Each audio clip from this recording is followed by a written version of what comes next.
va fêter cette année au Grand Prix de Monaco ses 40 ans de Formule 1 et profite de cette occasion pour présenter effectivement au Salon de Shanghai un concept qui représente en fait sa vision de la Formule 1 du futur, avec quelque part une double problématique qui est d'une part remettre le pilote, l'humain au cœur de la Formule 1 et d'autre part avoir des Formule 1 beaucoup plus spectaculaires, beaucoup plus performantes aussi que celles d'aujourd'hui.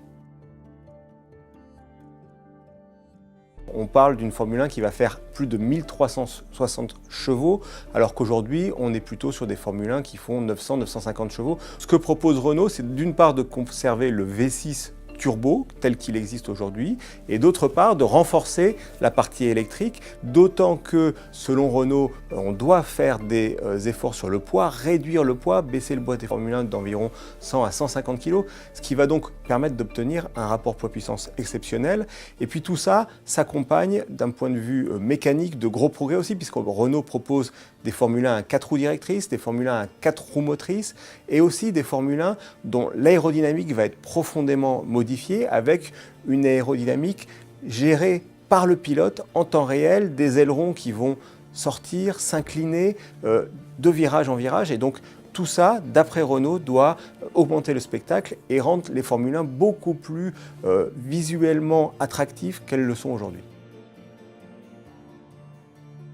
Le problème de la Formule 1 et des sports mécaniques en général, c'est que le pilote est enfermé dans une voiture. Alors en Formule 1, on voit juste le casque. Et donc pour ça, Renault propose une solution originale qui est de créer un cockpit transparent. On voit le corps du pilote à travers la voiture et donc ça permet de mieux ressentir ses efforts. Le pilote lui-même devrait bénéficier d'un casque transparent là aussi, donc vraiment que le pilote soit visible de l'extérieur et que ça permette de voir à la fois la façon dont il se bat avec sa voiture, mais aussi de ressentir un peu plus ses efforts physiques et ses émotions.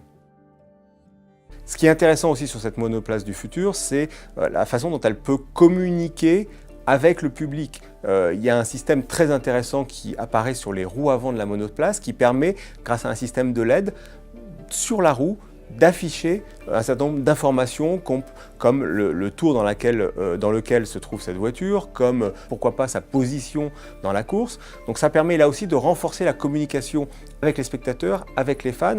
Et ça va dans le bon sens, ça va dans le sens d'une Formule 1 plus facile à comprendre parce que c'est vrai qu'aujourd'hui la Formule 1 c'est un sport complexe, compliqué à comprendre et donc qui exclut un certain nombre de gens qui n'ont pas envie de se plonger dans cette sophistication-là.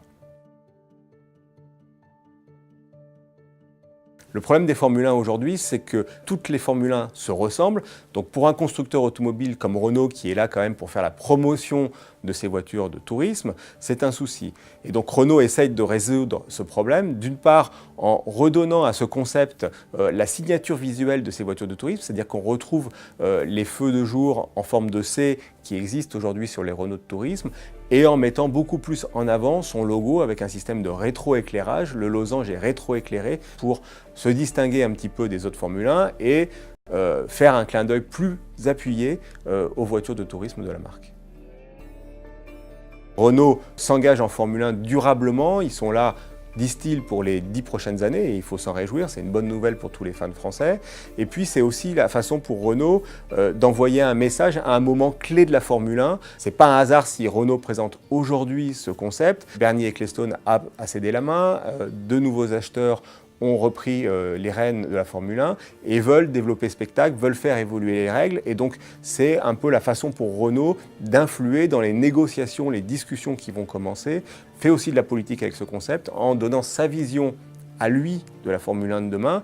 Maintenant, il va falloir négocier avec les autres écuries, négocier avec les nouveaux gestionnaires de la Formule 1 et négocier aussi avec la FIA qui définit le règlement de la Formule 1.